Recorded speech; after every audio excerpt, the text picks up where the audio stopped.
पहले तो राजनीतिक तौर पर स्टूडेंट शिकार हुआ करते थे, चाहे पेपर लीक का मामला हो या फिर सेंटर में किसी प्रकार का धांधली हो या फिर किसी भी प्रकार का भ्रष्टाचार हो या फिर जो नौकरियां निकाली गई हैं उन सीटों को ही बेच दिया जाता था।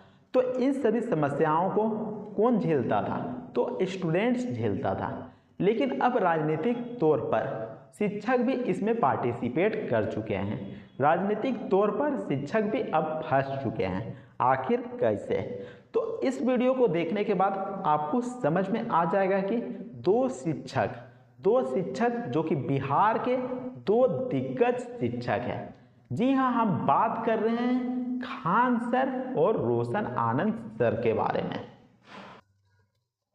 अब वे दोनों शिक्षक भी राजनीतिक तौर पर चपेटा में आ चुके हैं और हो सकता है कि उन पर भी कड़ी कार्रवाई हो। लेकिन अगर स्टूडेंट्स का समर्थन रहता है तो उनका कोई भी बाल बाका तक नहीं कर पाएगा।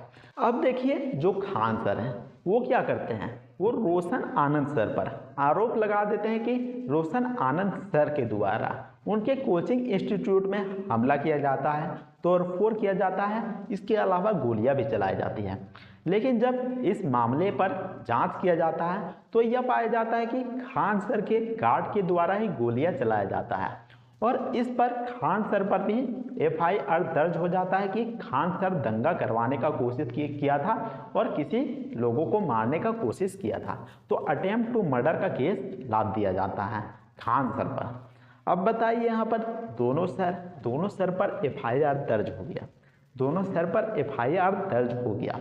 यहाँ पर दोनों सर, एक समय ऐसा था कि दोनों साथ रहते हैं और दोनों का यहाँ पर व्यवहार भी अच्छा रहता है।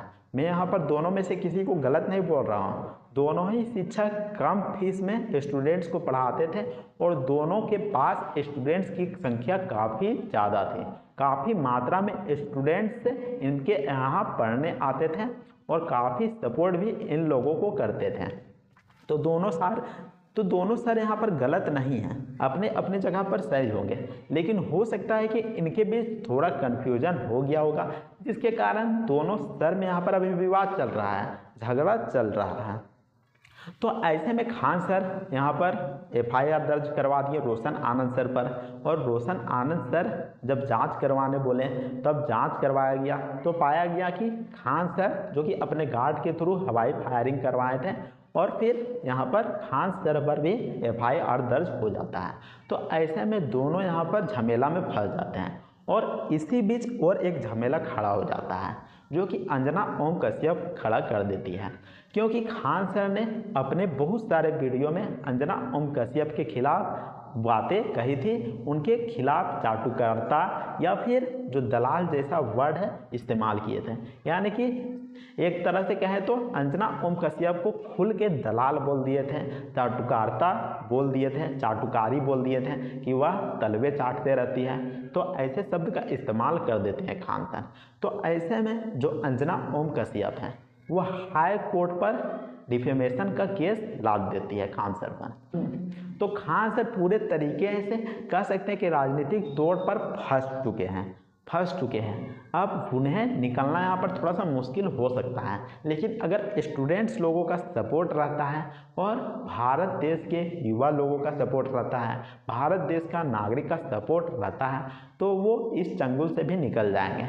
ये उनके लिए बड़ी बात नहीं होगी, क्योंकि यहाँ पर मनीष कश्यप जैसा यहाँ पर दलाल नहीं बैठा है। कभी BJP में जाएगा तो कभी वो क्या करेगा, तो कभी वो यहाँ पर उसी के खिलाफ बोलेगा।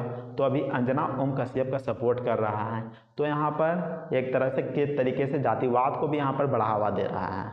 वो यहाँ पर हिंदू मुस्लिम भी कर रहा है। बताइए, रोशन आनंद सर के साथ है और यहाँ पर खान सर को बुरा भला ये सब नोच हो कहले हैं। तो बताइए, यहाँ पर जातिवाद बढ़ रहा है कि नहीं? वह जातिवाद बढ़ रहा है ना। तो ये यहाँ पर देखा जा रहा है। वैसे तो सभी लोगों को पता है कि अंजना ओम कश्यप किस तरीके से पत्रकारिता करती है और कैसी पत्रकार है। तो यहाँ पर जो हाई कोर्ट अगर अपना फैसला नहीं सुनाता है और यह कह देता है कि नहीं, चुनाव के माध्यम से हम ये डिसाइड करेंगे, एक वेबसाइट बनाया जाएगा और उसमें एक तरफ अंजना कश्यप रहेगी और एक तरफ खान सर रहेंगे और इसमें वोटिंग कराया जाएगा कि क्या सच में यहाँ पर खान सर ने सही बात कहा था कि हाँ जो अंजना ओम कश्यप है दलाल है, सरकार का दलाल है, गोदी मीडिया है और वे तलवे चाटती है। तो खान सर क्या सही कहा था या फिर अंजना कश्यप यहाँ पर सही है। अगर दोनों में यहाँ पर डिबेट करवाया जाता है, दोनों के बीच यहाँ पर अगर यहाँ पर वोटिंग करवाया जाता है तो यहाँ पर पता चल जाएगा कि कौन जीतेगा कि नहीं जीतेगा, अगर हाई कोर्ट अपना फैसला नहीं सुनाता है तो इस तरीके से भी किया जा सकता है। तो यहाँ पर वोटिंग के जरिए पता चल जाएगा कि आगे कौन सही है और कौन गलत है। तो मेरे अनुसार ये करवाया जा सकता है। अब बताइए यहाँ पर आपको क्या लगता है, यहाँ पर अंजना ओम कश्यप सही है या फिर खान सर सही है, या फिर अंजना ओम कश्यप अपना काम ठीक से नहीं कर रही होती है इसलिए मजबूरन खान सर को कहना पड़ता है। हाँ, क्या हो सकता है?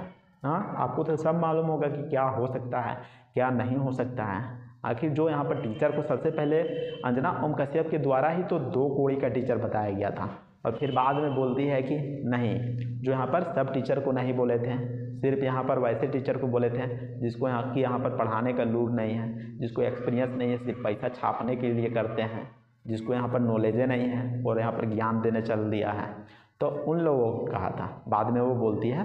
तो ऐसे में यहाँ पर आप क्या कहना चाहते हैं कि आखिर यहाँ पर अंजना ओम कश्यप को यहाँ पर पत्रकारिता करने का लूर है या फिर नहीं, या फिर जो मन करता है वो बोल देती हैं? आखिर आपको क्या लगता है? तो अपना राय फटाफट कमेंट करके बताइएगा कि आखिर क्या हो सकता है क्या नहीं हो सकता है।